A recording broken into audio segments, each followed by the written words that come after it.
O orçamento para 2026 pode tornar-se uma caixa de surpresas, Helena Matos, e quando olhamos para a discussão que está agora, mais ou menos a começar, está tudo muito diferente em relação à discussão a que assistimos no ano passado, não é?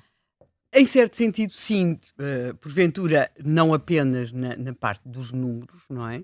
Mas há um enquadramento político absolutamente diferente, mas completamente diferente. Eu recordo, nós o ano passado, mais ou menos, estávamos a ouvir Pedro Nuno Santos garantir que o PS chumbaria o orçamento se este incluísse a privatização da TAP.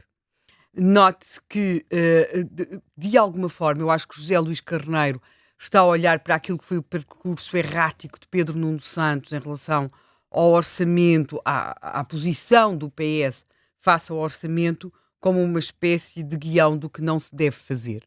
Pedro Nuno Santos, em março de 2024, porque depois das eleições, ele começou por dizer que seria, eu estou a citar, praticamente impossível, fim de citação, o PS viabilizar o orçamento.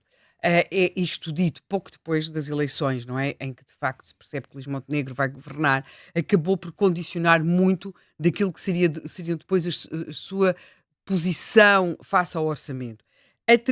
Por exemplo, em julho, ele já admitia a possibilidade de viabilizar o orçamento, mas acrescentando que o PS queria ter uma palavra significativa, estou novamente a citar, nas políticas que integrassem o orçamento. Em outubro já estava a dizer que o PS chumbaria o orçamento se incluísse a privatização da TAP. Pelo meio tinha ido à Feira de São Mateus a setembro e tinha feito umas declarações, também elas, parecia que estava imbuído daquele espírito de Marcelo Rebelo de Sousa, se, então, assim, mas pois, quer dizer, e a Feira de São Mateus não é propriamente o sítio melhor para uma pessoa andar a dizer o que quer que seja, não é? Pronto, aquilo é muito andado. Em outubro, a 17 de outubro, finalmente Pedro Nuno Santos anunciou que iria propor a abstenção do Partido Socialista face ao orçamento de 2025, o que depois levou a que esse orçamento fosse aprovado. Portanto, também tivemos depois uma questão que era muito importante à época. Isto também dá-nos muito conta de como as coisas às vezes não têm importância alguma. Há muitas das coisas que nós mesmos, jornalistas, discutimos. Eu lembro, havia uma grande questão, enormíssima questão, que era se Luís Montenegro estava ou não na negociação do orçamento, porque Luís Montenegro, por razões de agenda, não pôde estar a dado momento na discussão, e então era se a delegação que o PS ia mandar e Pedro Nuno Santos não ia na delegação, porque Luís Montenegro não estava e, portanto, o secretário-geral do Partido Socialista só poderia estar presente se estivesse o primeiro-ministro. Quem é que lembra disto hoje? O que é que aconteceu a Pedro Nuno Santos? Pronto. Portanto, esta questão muito errática do líder do Partido Socialista, que, quer dizer, tudo aquilo era novo, não é? Tudo. Ele não tinha esperado ir para eleições, depois houve aquele resultado nas eleições de 2024, era um PS a ajeitar-se ao lugar da oposição, mais a mais com um líder que todo ele se tinha sempre antecipado como primeiro-ministro, nunca como líder da oposição, e portanto havia ali um ajeitar ao lugar. E eu acho que nós vemos aqui em relação a José Luís Carneiro neste momento, além de que é um homem mais prudente, mais de esperar às vezes antes de falar, e sobretudo não se comprometer nunca com declarações que o vinculem a decisões futuras e que as suas declarações do passado o desautorizem nas suas declarações do presente. E aí há uma coisa com que os líderes têm de ter muito cuidado. É que nunca se usam advérbios de modo. E quando se diz praticamente impossível, está a dizer-se impossível. Tem de se ter muito cuidado com os advérbios de modo. Sabe-se que, por exemplo, Cavaco Silva teve aulas, mas foi de dicção com a então atriz e professora dessas de dicção, excelente atriz, a Glória de Matos, uma daquelas dicções que uma pessoa pronto, ficava ali a pensar, meu Deus, como é que eu estou a pronunciar isto, não é? Uhum. Mas para lá das questões de dicção, eles também deviam ter, às vezes, algumas aulas mesmo com linguistas, gramáticos, porque há aqui os advérbios de modo, e agora sem qualquer comparação com isto, mas, por exemplo, uma pessoa que tem um uso que é muito interessante do ponto de vista até psicanalítico dos advérbios de modo, é José Sócrates. Percebe-se perfeitamente quando é que José Sócrates entra no registro daquilo que as pessoas como eu, consideram inverdades, não é? Para não dizer outra coisa. Porque é quando começa a usar sistematicamente advérbios de modo como absolutamente. Portanto, o advérbio de modo trai muito o que nos vai no pensamento, às vezes quase a contrário. Pronto. Portanto, aqui, claro, fechando aqui este parênteses, isto não tem nada a ver com aquilo que estamos a falar aqui da exposição face ao orçamento. Mas é que os advérbios de modo traem-nos Nós nunca dizemos a alguém, eu praticamente gosto disso. Nós dizemos de alguém, eu praticamente gosto disto, estamos a dizer que não gostamos dela, não é? Pronto. E Pedro Nuno Santos teve de facto ali esta questão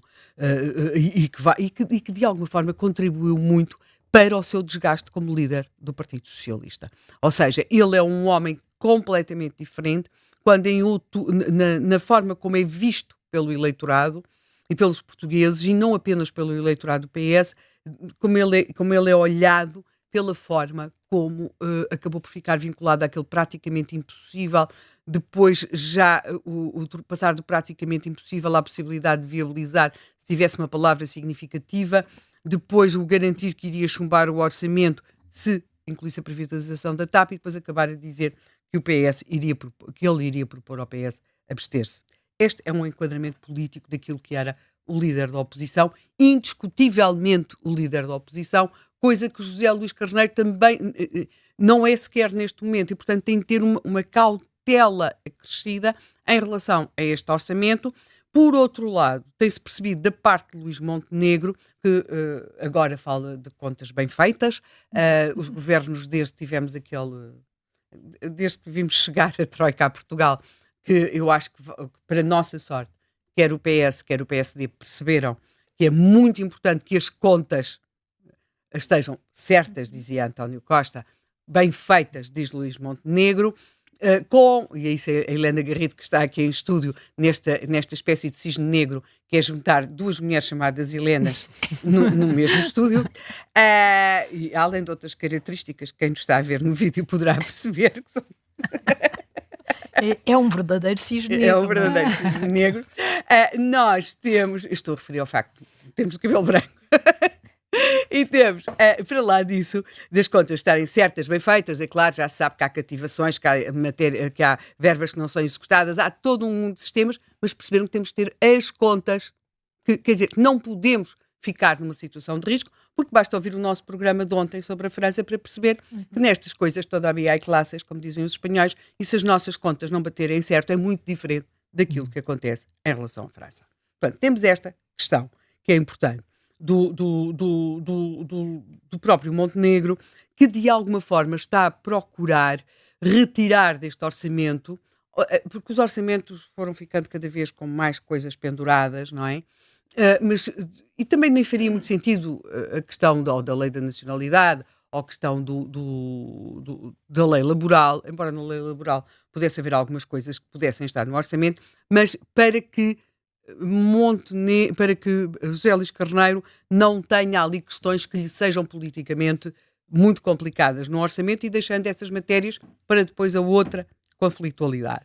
E depois temos também, e já estou quase a esgotar o meu tempo, temos também o outro ator. O outro ator era e é o Presidente da República. Eu recordo que o Presidente da República, mais ou menos por esta altura do ano passado, uns dias depois, Marcelo anunciava que iria avançar para eleições antecipadas se o orçamento do Estado fosse chumbado. Nós levámos, não foi apenas o líder do Partido Socialista que teve ali diferentes abordagens à questão da aprovação ou não aprovação do Orçamento de Estado. O Presidente da República levou meses, semanas, um dia dizia como é que era, como é que fazia, se convocava eleições, depois comentava-se a si mesmo. O Presidente da República, que já tinha tido até um historial complicado nesta matéria, quando, por causa da não aprovação do Orçamento de Estado, tinha mandado o país para eleições, estava agarrado à sua anterior posição nessa matéria e, portanto, também estava aqui com o Presidente da República a ter interferências sucessivas sobre a aprovação ou não aprovação do Orçamento de Estado e como é que ele agiria em função disso. Também até tínhamos Montenegro, que disse uma das vezes que não iria governar em duodécimos, mas como nós sabemos, depois a realidade impôs e o país acabou por ter Orçamento do Estado. Neste momento, há aqui da parte do Governo, acho que também há algum... porque este é pela primeira vez nós temos um Orçamento do Estado que não passa apenas entre um Governo, ou sobretudo entre um Governo e a discussão centrada na oposição. Nós temos agora duas oposições. Temos André Ventura e temos José Luís Carneiro. Para os dois é fundamental como é que se vão portar neste orçamento para se configurarem aos olhos do eleitorado como o verdadeiro líder da oposição. Eles estão separados por muito poucos votos. E, portanto, há aqui esta forma de ver duas coisas. Como é que cada um deles se vai portar e configurar-se como o líder da oposição, que pode não ser bem a mesma coisa que o parceiro preferencial do governo, e depois eu acho que este ano há menos possibilidades de aparecer aquilo que vimos o ano passado, que é o PS e o Chega a aprovarem medidas em conjunto ou a proporem medidas em que os dois estão em conjunto, porque aparecerem lado a lado é aquilo que menos interessa a cada um deles, porque o que cada um deles tem de provar é que não está lado a lado do outro, está acima do outro. Portanto, eu acho que este orçamento tem condições políticas, tem condições de enquadramento político muito interessantes. Eu continuo a achar que José Luís Carneiro, se quisesse ganhar tempo com a ala esquerda do PS, não lhe seria muito má ideia chumbar o orçamento, porque reforçava ali o seu lado de esquerda, mas, por outro lado, se quiser configurar como um líder da oposição, como de um PS centrista, pode procurar viabilizar esse orçamento, mas isso passa mais pelo seu jogo de poder com André Ventura do que com Luís Montenegro. Portanto, acho que politicamente o orçamento está fascinante, É muito interessante. embora, sem dúvida, muito menos animado pelo aparente ofuscamento desse grande protagonista, que é Marcelo Rebelo de Sousa. Mas ainda veremos se fala ou não.